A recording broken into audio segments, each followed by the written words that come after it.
C'est toujours un plaisir pour moi de vous retrouver dans la classe de l'école Betsalel. Aujourd'hui, c'est la deuxième séance de ce mois de septembre. Je suis convaincu que la séance introductive du mardi passé vous a aidé.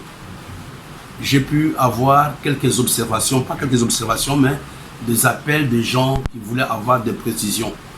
Je vous prie, n'hésitez pas quand vous n'avez pas suivi un enseignement ou quand il y a un point de l'enseignement qui vous a échappé, je vous prie de nous contacter et nous pouvons revenir là-dessus.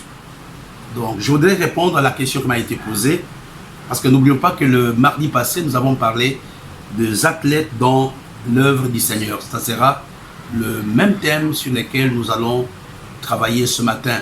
Mais je voudrais revenir à une question qui m'a été posée par un ami, par un frère, par un compagnon d'œuvre qui est à Lubumbashi. Un autre aussi m'a posé la même question.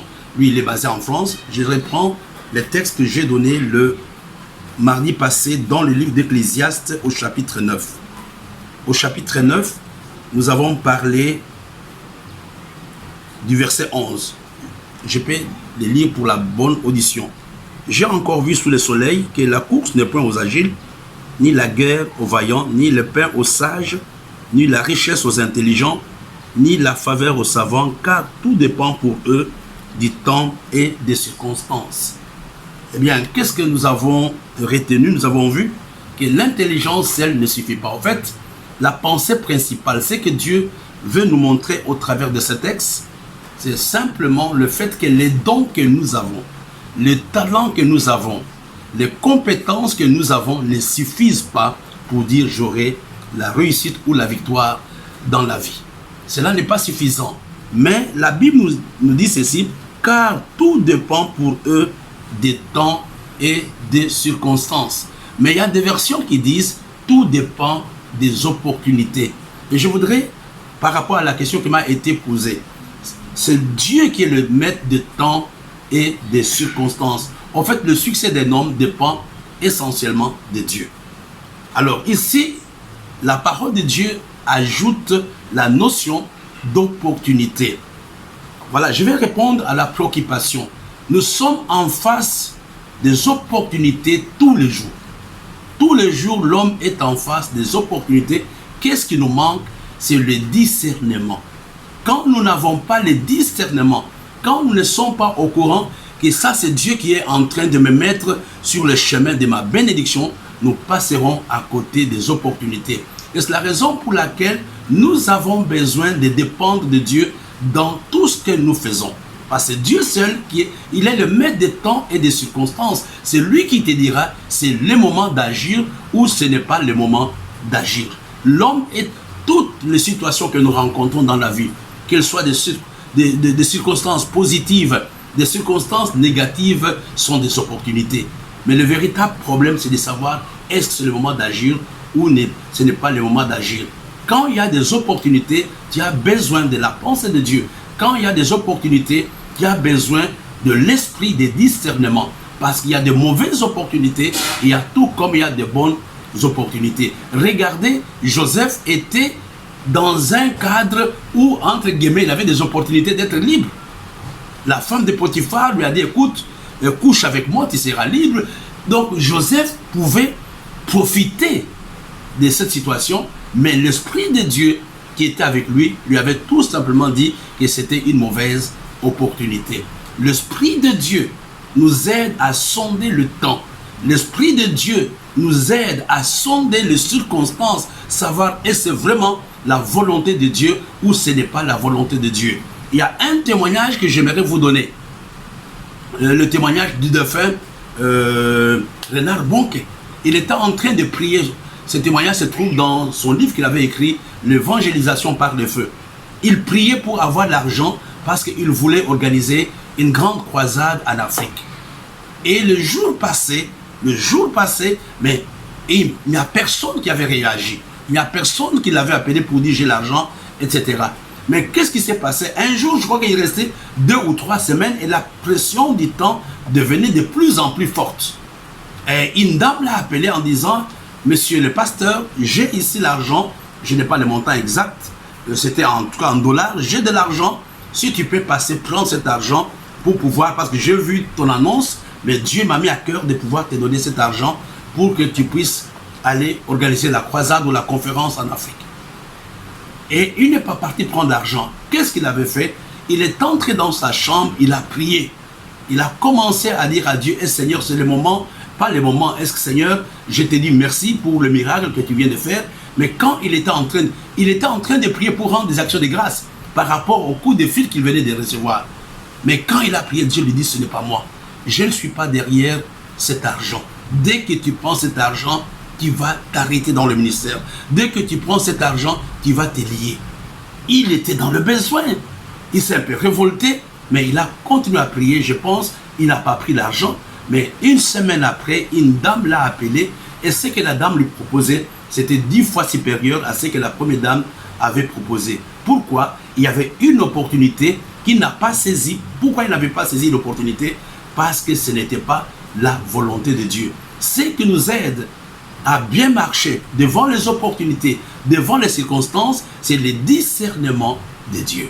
C'est le discernement. Regardez avec le cas de l'apôtre Paul. Il y a une femme qui l'encensait, il y a une femme qui le louait. Oh, ça c'est un homme de Dieu, ça c'est un serviteur de Dieu. Mais qu'est-ce qui s'était passé?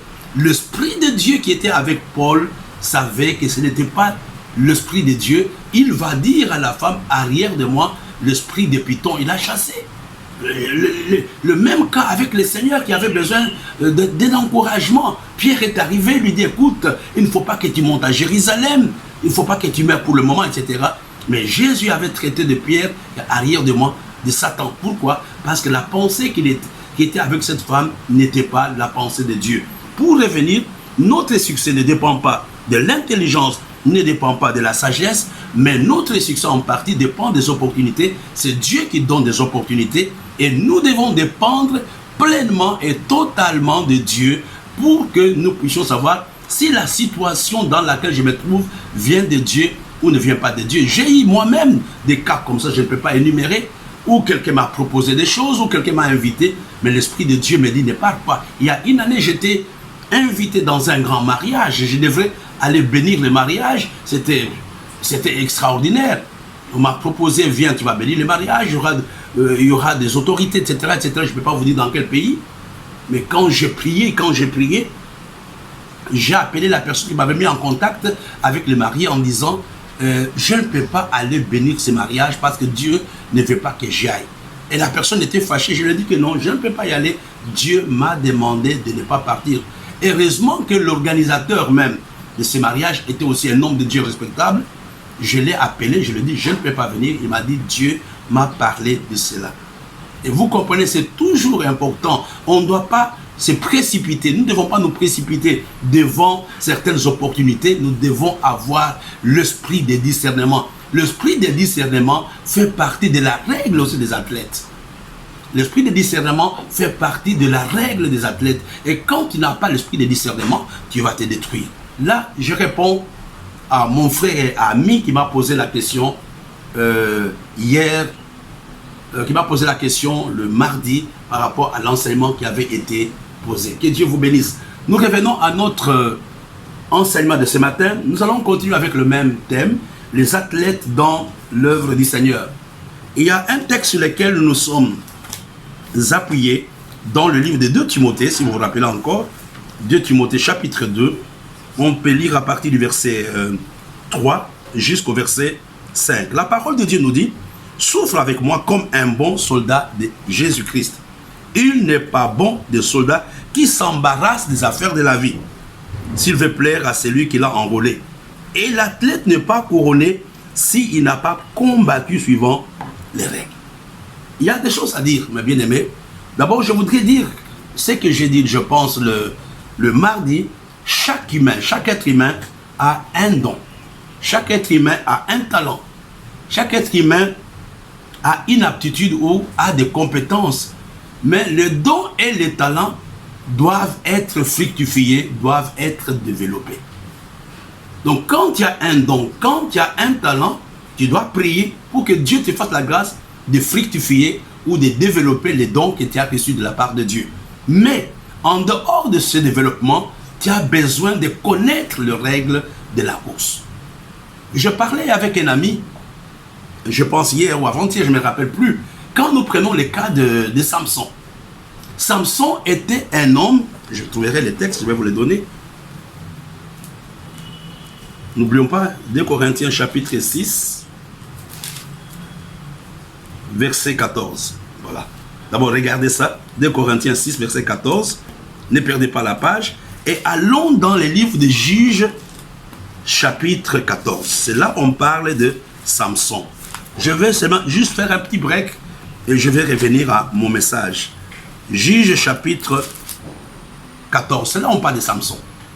Regardez, à partir du verset 1 jusqu'au verset 3. Lorsque Samson descendit à Timna, et il vit une femme parmi les filles des Philistins.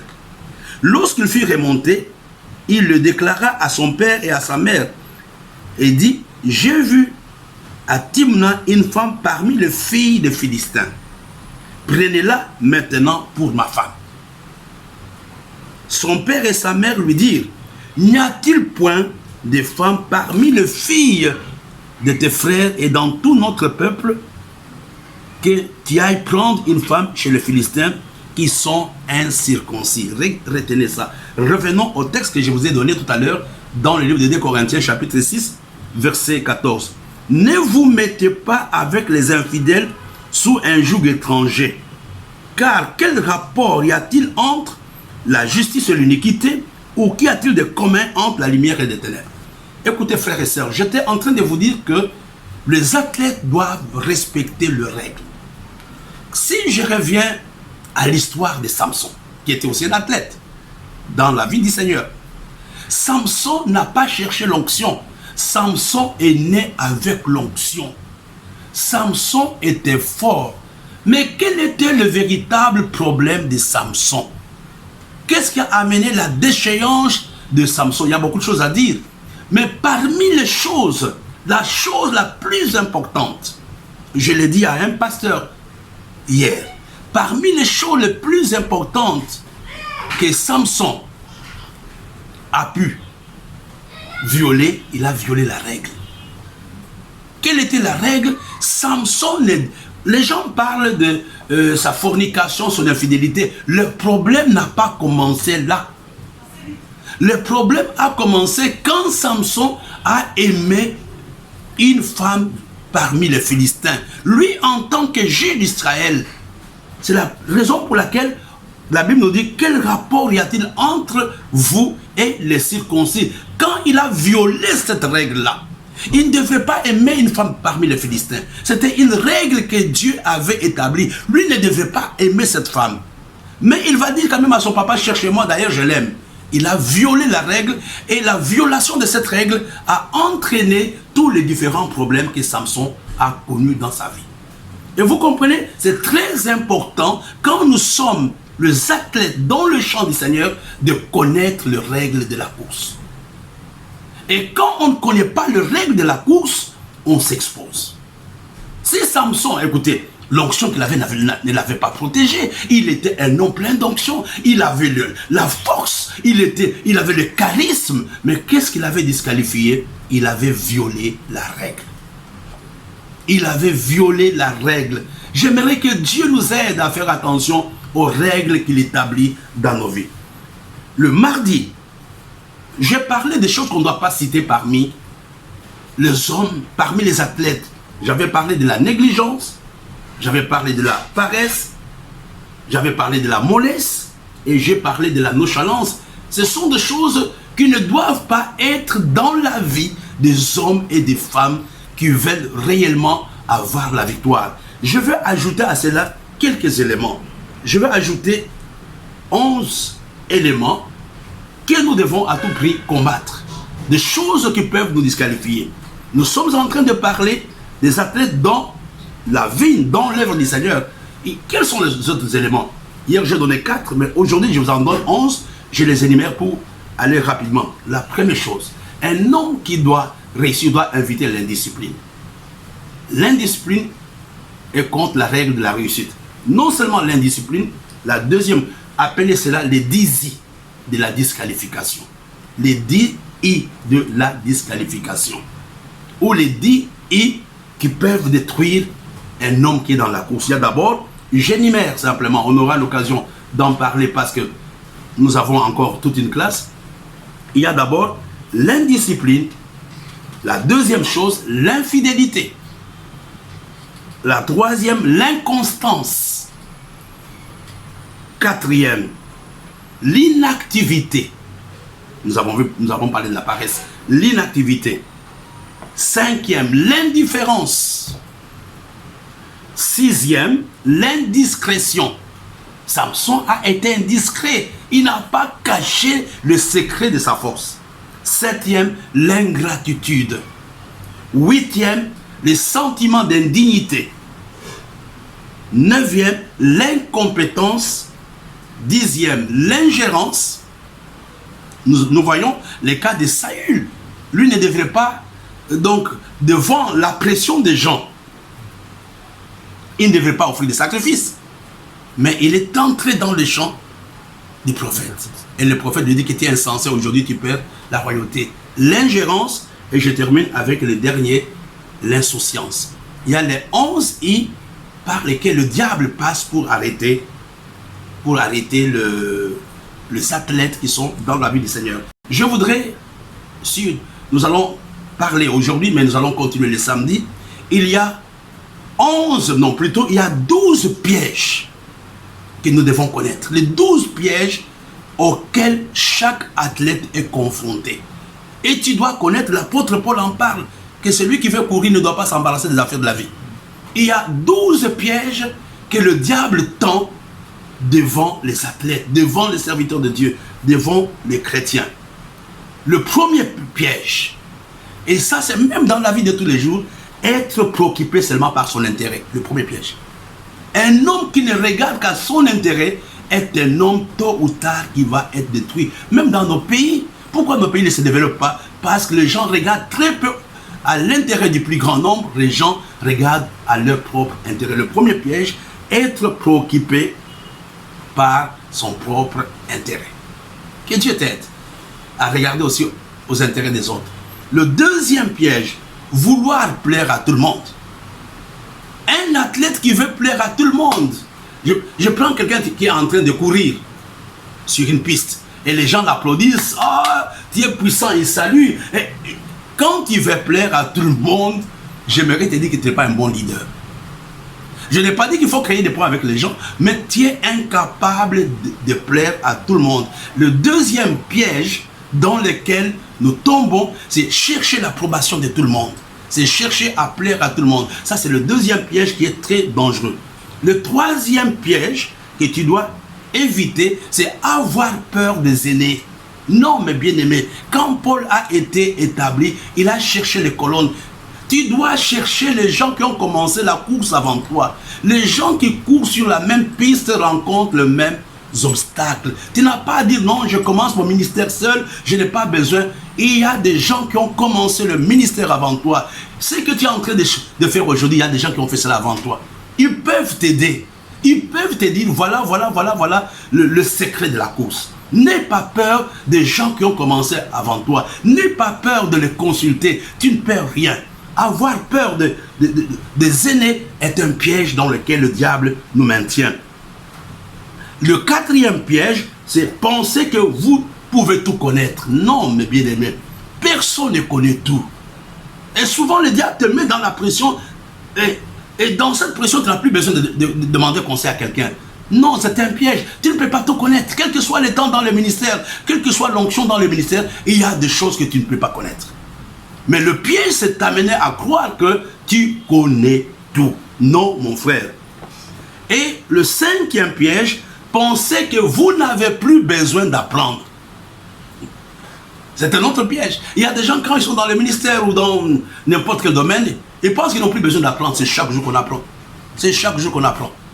Et souvent, quand on réussit, souvent, quand on a une grande église, souvent, quand on a le succès, on pense qu'on n'a plus besoin d'apprendre. Tu as besoin d'apprendre. Tu as besoin d'apprendre. Sixième piège. Et là, c'est pour tout le monde. Croire qu'on est irresponsable. On est indispensable et irremplaçable. Non, non, non, non. C'est un piège, frère. Tu n'es pas irremplaçable. Tu n'es pas indispensable. À tout moment, Dieu peut susciter quelqu'un qui fait mieux que toi. Dieu peut susciter quelqu'un qui fait mieux que toi. Ne tombe pas dans ce piège.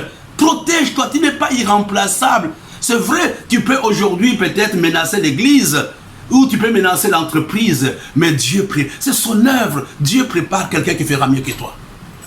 Tu n'es pas irremplaçable. Et 7e piège que tu dois éviter, ne méprise jamais tes ennemis. Même si tu sais que ce sont tes ennemis. Regardez mes bien-aimés, Moïse avait demandé de ne pas insulter Satan. Il ne faut pas mépriser les ennemis. Il faut les aimer. La Bible nous dit, bénissez vos ennemis. Même si je sais qu'ils ne m'aiment pas, même si je sais qu'ils ne me supportent pas, je ne vais pas les maudire du haut de la chair, je les bénirai. Ne méprise pas tes ennemis, c'est un piège. Le 8e piège, vouloir se promouvoir seul. Donc voilà, vous devez m'appeler tel, moi j'ai telle position, j'ai telle grâce. Laisse les gens découvrir qui tu es. Tu n'as pas besoin de te promouvoir seul. Le 9e piège. Le 9e piège, croire que vous pouvez résoudre tout. Vous ne pouvez pas tout résoudre. Quelle que soit la grâce que vous avez, il y a des choses qui seront difficiles et vous aurez besoin du secours des autres. 10e piège. Ne mettez pas en place un système de gens que vous aimez. Je reprends. Un homme qui bâtit un ministère seulement sur les gens que lui aime crée sa propre tombe. Il faut bâtir le ministère sur les gens qui vous aiment. Je reprends. Je ne bâtis pas le ministère sur les gens que moi j'aime parce que mes sentiments peuvent me tromper. Mais j'ai bâti le ministère sur les gens qui m'aiment. Quand tu bâtis sur les gens qui t'aiment, tu ne vas pas les perdre. Mais si tu bâtis sur le ministère sur les gens que toi tu aimes, tes sentiments, ton cœur peut te tromper. Et je termine par le dernier point. Le 11e point, faites un effort de ne pas perdre confiance dans les gens qui sont autour de vous. Ce sont des erreurs que nous commettons. Ce sont des erreurs que nous commettons. Vous devez apprendre, qu'est-ce que je veux dire par là? Le piège dans lequel nous tombons, c'est perdre confiance dans les gens qui sont autour de nous. Ce n'est pas un bon système. Je dois prier que Dieu m'aide à accepter et à mettre confiance dans les gens que Dieu a mis autour de moi. Et le dernier piège que le diable tend, c'est refuser le changement. Aujourd'hui, nous avons parlé des athlètes dans l'œuvre du Seigneur. Samedi, je veux continuer avec le même enseignement. Les athlètes dans l'œuvre du Seigneur. Je pense que Dieu a béni quelqu'un ce matin. Je vous ai parlé les 11 I par lesquels le diable peut passer pour que tu ne puisses pas atteindre le succès. Et je vous ai parlé des 12 pièges que le diable tend devant les athlètes. Que Dieu vous bénisse. N'oublions pas, il y a les livres que nous sommes en train d'imprimer. J'aimerais que vous puissiez participer, que vous puissiez contribuer à l'élaboration ou à la production de ces livres. Et j'ai encore une autre annonce, ça vous intéresse, à partir du 12 octobre, nous commençons les enseignements dans la salle et en ligne pour la FTSA et nous allons aussi continuer avec les enseignements pour la Star University. Donc d'ici là, nous allons vous donner toutes les modalités. Si vous nous captez, n'hésitez pas de nous appeler pour nous demander quelles sont les modalités. Il y aura les enseignements dans la salle, mais il y aura aussi des enseignements en ligne. Ça a été un plaisir d'être avec vous. Rendez-vous le samedi à la même heure. Rendez-vous samedi. Demain, nous avons à partir de 7 h la prière matinale. Samedi aussi, on aura la prière matinale de 7 h à 8 h 30 parce que c'est le premier samedi du mois. Que Dieu vous bénisse. Amen.